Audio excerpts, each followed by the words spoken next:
안녕하세요. 까마귀 오답노트입니다. 중개사무소의 개설 등록 관련 첫 번째 문제들을 풀어보도록 하겠습니다. 13년 7번 문제입니다. 설명으로 옳은 것을 찾는 문제인데요. 1번 농업협동조합법에 따라 부동산 중개 사업을 할 수 있는 지역농업협동조합도 공인중개사 법령에서 정한 개설 등록 기준을 갖추어야 한다. 농업협동조합법에 보시면 57조 사업 부분에 경제사업이 있습니다. 그중 바 항목에 농지의 매매, 임대차, 교환의 중개가 있습니다. 그래서 개설 등록 기준을 갖추지 않아도 부동산 중개 사업을 할 수 있다가 맞습니다. 2번 개설 등록을 하기 위해서는 20제곱미터 이상의 사무소 면적을 확보해야 한다. 틀렸습니다. 면적 기준은 없습니다. 3번 가설 건축물 대장에 기재된 건축물을 사무소로 확보한 등록 신청자에 의한 중개업 등록은 허용된다. 틀린 내용입니다. 빨간색으로 동그라미 친 부분을 보시면 가설 건축물 대장은 제외라고 되어 있습니다. 4번 한 명 회사는 자본금이 5천만 원 미만이더라도 개설 등록을 할 수 있다. 한 명 회사는 상법상 회사입니다. 5천만 원 이상의 자본금이 필요합니다. 틀린 설명입니다. 5번 변호사가 부동산 중개 업무를 하기 위해서는 공인중개사 법령에서 정한 기준에 따라 개설 등록을 해야 한다. 맞는 내용입니다. 판례를 보면 변호사인 피고인이 개업 공인중개사가 아님에도 중개업을 했을 때 유죄로 판단한 사례가 있습니다. 정답은 5번입니다. 1번 농업협동조합법에 따라 부동산 중개 사업을 할 수 있는 지역농업협동조합은 공인중개사법에서 정한 개설 등록 기준을 갖추지 않아도 됩니다. 2번 개설 등록을 하기 위한 사무소 면적 기준은 없습니다. 3번 건축물 대장에 기재된 건축물을 사무소로 확보해야 등록 가능합니다. 4번 상법상 회사는 자본금이 5천만 원 이상이어야 개설할 수 있습니다. 14년 5번 문제입니다. 설명으로 틀린 것을 찾는 문제인데요. 1번 법인이 중개사무소를 개설 등록하기 위해서는 상법상 회사이면서 자본금 5천만 원 이상이어야 한다. 맞는 설명입니다. 2번 공인중개사, 소속 공인중개사는 제외합니다. 또는 법인이 아닌 자는 중개사무소의 개설 등록을 신청할 수 없다. 맞는 설명입니다. 소속 공인중개사는 개설 등록을 할 수 없습니다. 3번 중개업자, 즉 개업공인중개사는 다른 개업공인중개사의 소속 공인중개사, 중개보조원이 될 수 없다. 맞습니다.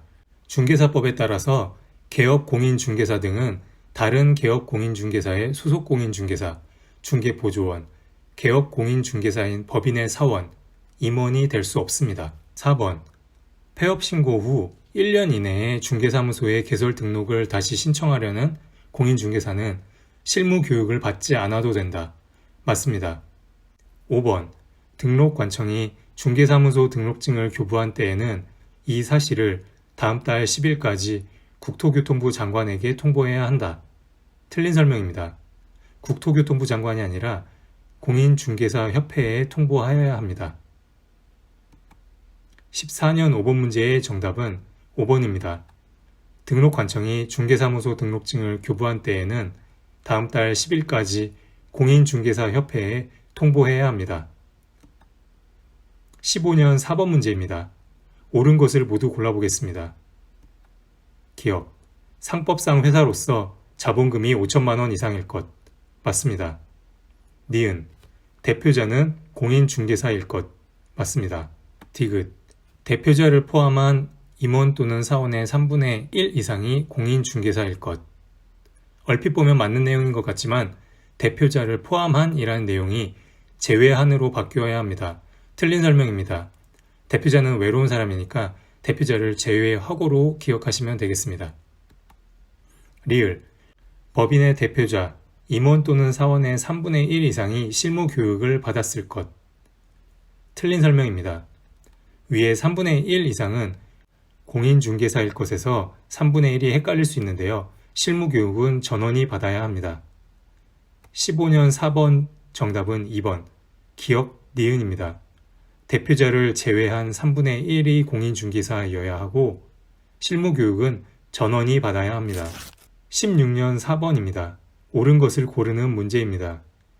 1번 건축물 대장에 기재된 건물에 100제곱미터 이상의 중개사무소를 확보할 것. 틀린 설명입니다. 건축물의 면적 기준은 없습니다. 2번 대표자, 임원 또는 사원 전원이 부동산 거래사고 예방 교육을 받았을 것. 틀린 설명입니다. 법인 개설 등록에서는 실무 교육만 기억하시면 됩니다. 3번 협동조합 기본법에 따른 사회적 협동조합인 경우 자본금이 5천만 원 이상일 것. 빨간색 동그라미를 보시면 사회적 협동조합은 제외입니다. 틀린 설명입니다. 4번 상법상 회사인 경우 자본금이 5천만 원 이상일 것. 맞습니다. 5번 대표자는 공인중개사여야 하며 대표자를 제외한 임원 또는 사원의 2분의 1 이상은 공인중개사일 것. 틀린 내용입니다. 3분의 1 이상이 공인중개사여야 합니다. 16년 4번 정답은 4번입니다. 중개사무소의 면적 기준은 없습니다. 법인의 전원이 실무 교육을 받아야 개설이 가능하고 사회적 협동조합은 자본금이 5천만 원 이상이지 않아도 됩니다. 법인의 대표는 공인중개사이어야 하며 3분의 1 이상이 공인중개사여야 합니다. 20년 2번 문제입니다. 설명으로 옳은 것은인데요. 1번 한 명 회사가 개설 등록을 하려면 사원 전원이 실무교육을 받아야 한다. 맞습니다. 2번 자본금이 1,000만 원 이상인 협동조합 기본법상 협동조합은 개설 등록을 할 수 있다. 자본금은 5천만 원 이상이어야 합니다. 3번 한 명 회사가 개설 등록을 하려면 대표자는 공인중개사여야 하며 대표자를 포함하여 임원 또는 사원의 3분의 1 이상이 공인중개사여야 한다. 대표자는 공인중개사여야 하는 것은 맞지만 대표자는 외로운 사람입니다. 대표자를 제외하고 3분의 1 이상이 공인중개사여야 합니다. 4번 법인 아닌 사단은 개설 등록을 할 수 있다. 틀린 내용입니다. 상법상 회사는 개설 등록을 할 수 있습니다. 5번 개설 등록을 하려면 소유권에 의하여 사무소의 사용권을 확보하여야 한다. 틀린 내용입니다. 사무소 사용권은 소유뿐만 아니라 전세, 임대차, 사용대차 다 가능합니다.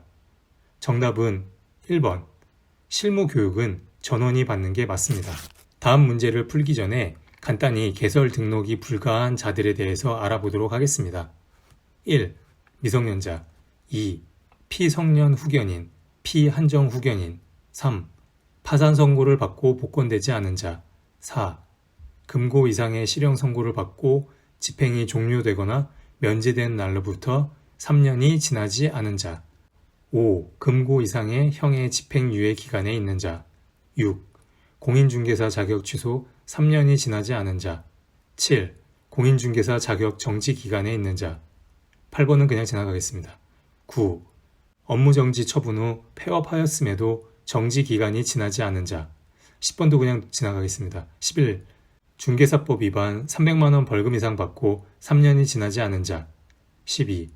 법인에 1에서 11번까지 어느 한 명이라도 있는 곳입니다. 이상의 사람들은 개설 등록이 불가합니다.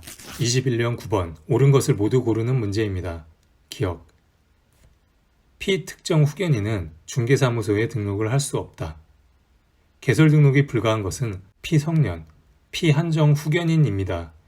헷갈리실 수 있을 것 같은데요. 피특정 후견인은 특정한 문제가 해결이 안 되는 일회성 보호가 필요한 사람들이고 피성년, 피한정 후견인은 쭉 보호가 필요한 사람들입니다. 그래서 피특정 후견인은 개설 등록을 할 수 있습니다. 니은 금고 이상의 형의 집행유예를 받고 그 유예 기간 중에 있는 자는 중개사무소에 등록을 할 수 없다. 앞에 5번 항목에서 안 되는 유형입니다. 맞습니다. 디귿 자본금이 5천만 원 이상인 협동조합 기본법상 사회적 협동조합은 중개사무소에 등록을 할 수 있다.